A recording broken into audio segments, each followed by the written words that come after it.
Welcome back to Minor League Matters, and today we're going to talk about logos again.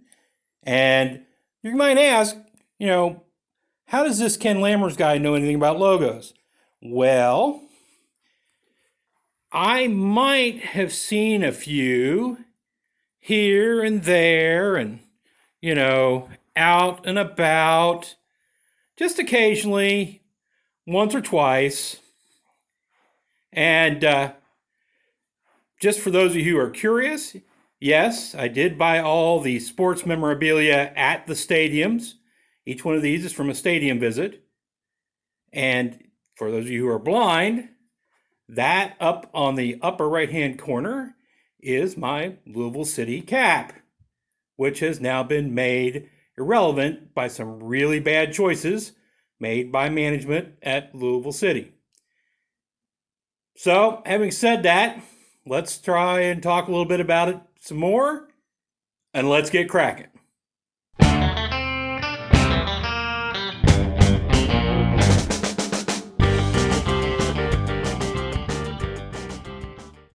Okay, so I should be talking about hockey right now. The Southern Professional Hockey League, the FPHL. FPHL? Yeah, I think it's FPHL now. The NHL, the AHL, the ECHL, or maybe I should be talking about the fact that there's a cricket tournament going on in southern Florida, Broward County, the U.S. Open Cricket Tournament. But no, I'm being distracted by silliness that's going on in Louisville. Okay, so last week they put out the new logo, and then they withdrew it 2 or 3 days later. They're going to get fan input, right? That sort of thing. After they got really slammed about it. And I was suspicious. Yeah, you want to go look at the blog post I put up. I put up here's some options you could come up with if you were smart enough to go back to the original colors. And here's some really good options for your jersey or your kit or whatever you want to call it. I thought maybe we would see some motion. And then I listened to the radio broadcast today, which is on iHeartRadio. I'll try to link it down below, about what went wrong. And it was about the most mealy-mouthed thing you could ever hear.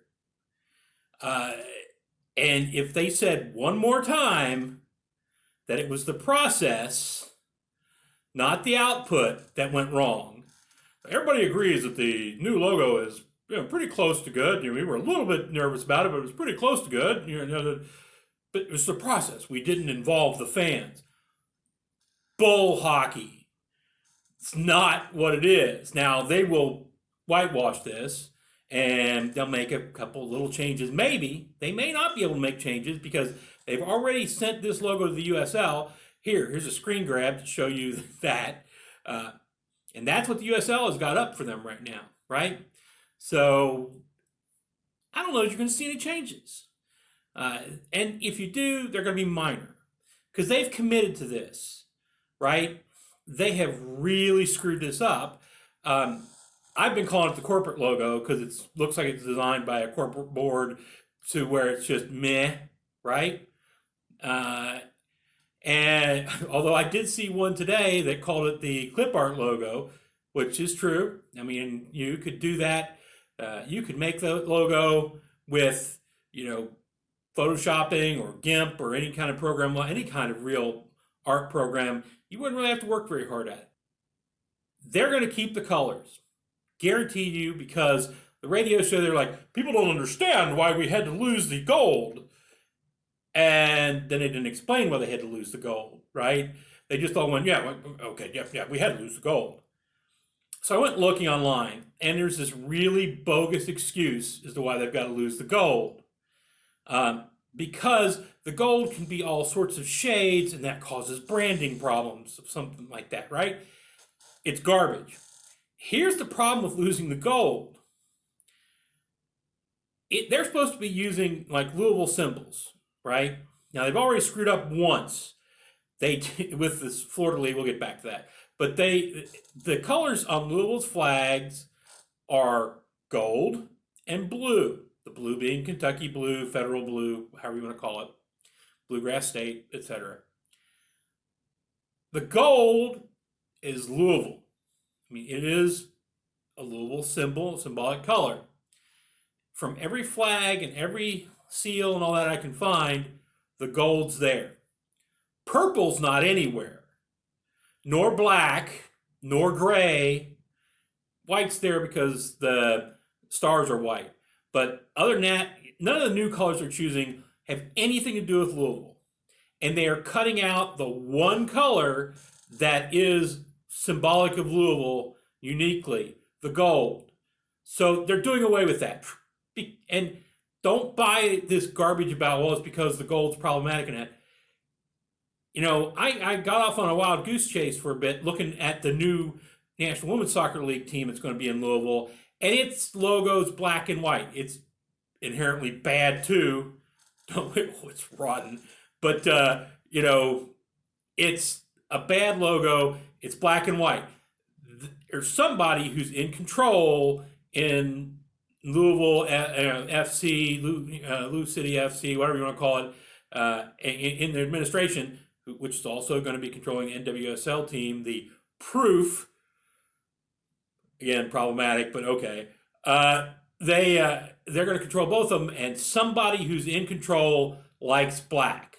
That's it. There's no other explanation because it doesn't work the way they're using it. It's just bad. Now, I'll admit, you know, like on scarves like this, it can work, right? But, you know, the purple and the gold on the actual logo works just fine. Works great, actually. But they're dumping the gold. They're dumping Louisville. Okay, they're getting rid of it, despite its tie to actual Louisville. God bless them, I hope they go back to the actual Fleur-de-Lis that Louisville uses. Now, if you've done a little bit of research out there, you see that Louisville uses the rounded Fleur-de-Lis at the top and, you know, more lily-like, right? You know, that's what a Fleur-de-Lis symbolizes, much more lily-like. The only place you find the god-awful ugly Fleur-de-Lis that they're using are stock photos, stock graphics that somebody created and is selling out there online at the different graphic sites. Probably somebody did it once and put up all these sites. It's the only place you see it. It does not exist otherwise. It's not a Louisville symbol. That Fleur-de-Lis that they're trying to put on their new logo is not Louisville's Fleur-de-Lis. And somebody, either through laziness, probably through laziness, just picked up some graphic somewhere and threw it on there without looking to see what's actually on the old and new Louisville flags, the gold Fleur-de-Lis with the curves and everything, right? Strike two. And they keep saying, the guy kept saying it's about the process. It was the failure of process. It was a failure of process. No, it was a failure of result, right? Now, let me be clear here. As it stands, that little thing on the center, which is on the little pig that started this whole thing up, that little, there is an okay logo. It's an okay logo. It kind of does Louisville right. If you were to change it so the Fleur-de-Lis were actually Louisville Fleur-de-Lis and were gold, that'd be awesome. The black has nothing to do with Louisville. It's not a Louisville color. The white and the gray, well, the gray is not on the internal shield. The internal shield by itself would be an okay shield. Okay, right? Maybe at about the same level as the current shield, just it wouldn't represent Louisville as well. Sorry, that's an honest truth. It was a bad, poorly designed logo altogether, and now they're retrenching.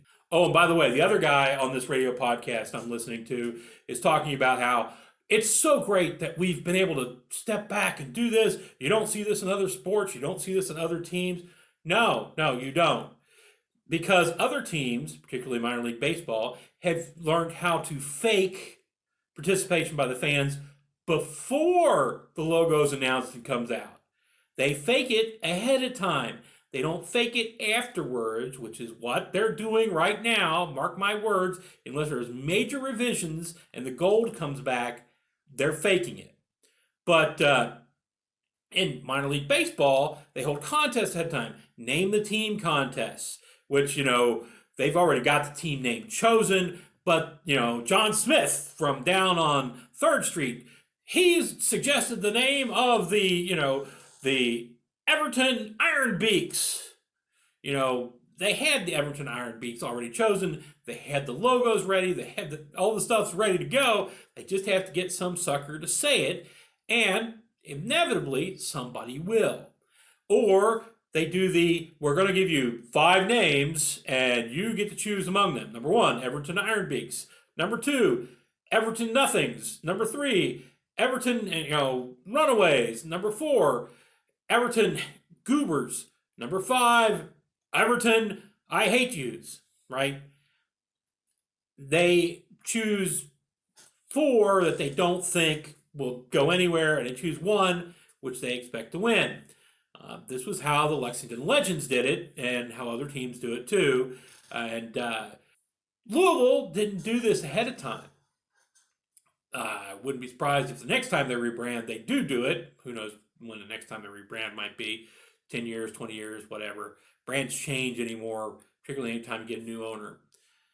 It's a bad trend in lower level sports. Well, it's a bad trend in upper level sports. See the Columbus Crew. It's too late for that. They can't do the pre-selection thing, so they've got to work it out and do the post-selection, pretend. So they're going to bring in people who are, or email people who are higher up members or whatever, whomever, from the fan base clubs. They'll come in, and it's not going to be, I don't care what you say, they're not going to listen to these folks. Oh, they might listen to them a little bit here and there and adjust a little bit here and there, but they're not going to go back and redo this from scratch. They've got what they've got. It's going to end up something pretty doggone like what they've got now, if not entirely like what they've got now. I think they've painted themselves into a corner. Now, I have seen things where people said, oh, no. This was all fake. They did this. They put it out purposely bad so that they could scale it back and have, get what they wanted, instead of getting what they wanted initially out there and have people scream about it and have no place to fall back to. I don't believe that happened. I really think that they were trying to get this out before Christmas and get it out before whatever date they had to get to the USL to tell them what their logo is going to be for the next year. But really, they wanted to get it out for Christmas so they could sell a bunch of stuff. And then it blew up in their face because, as I've said previously, it's an objectively bad design. And it's just bad. I mean, like I said, the inner one is okay, particularly if somehow they brought back the gold in the fleur-de-lis and changed the fleur-de-lis to Louisville's fleur-de-lis, not whatever this vector graphic silliness thing they have in there is now. But, as a whole, it was just a bad design. And if you've seen the new logo they tried to put out with the gray stars on a purple background, they fade in. It's terrible. The gray with the purple is just bad. That's why they have to put the white around the inner logo so that it does, so that it'll work, right?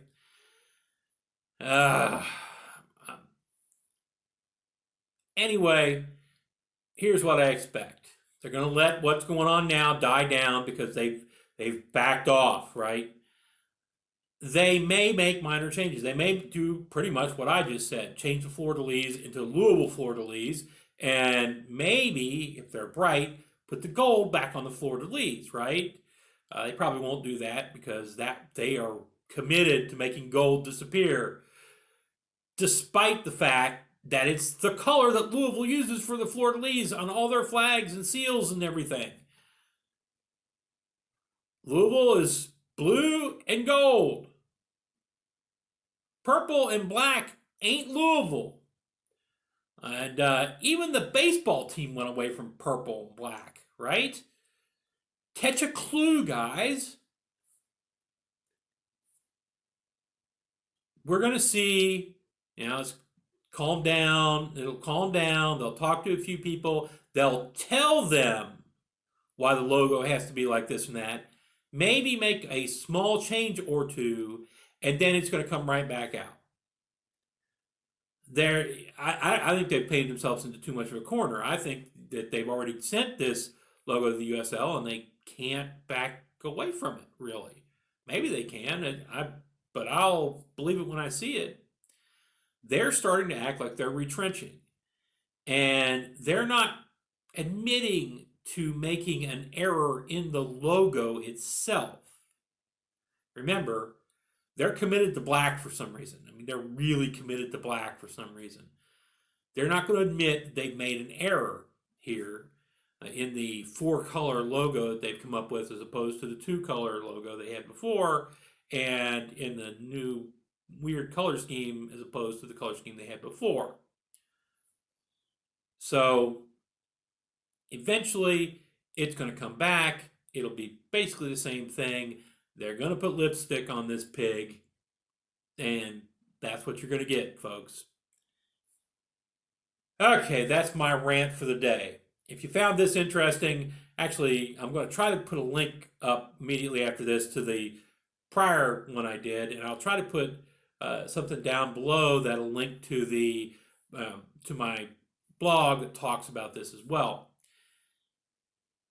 If you like what you saw here today, or at least if it interested you what you saw here today, hit subscribe down there wherever it is, and hit up, I can't remember which side it's on, the bell, because I don't do these consistently. I'm not earning a living on YouTube. I'm earning a living by working in a courtroom, right? So this happens when I have some time to do it.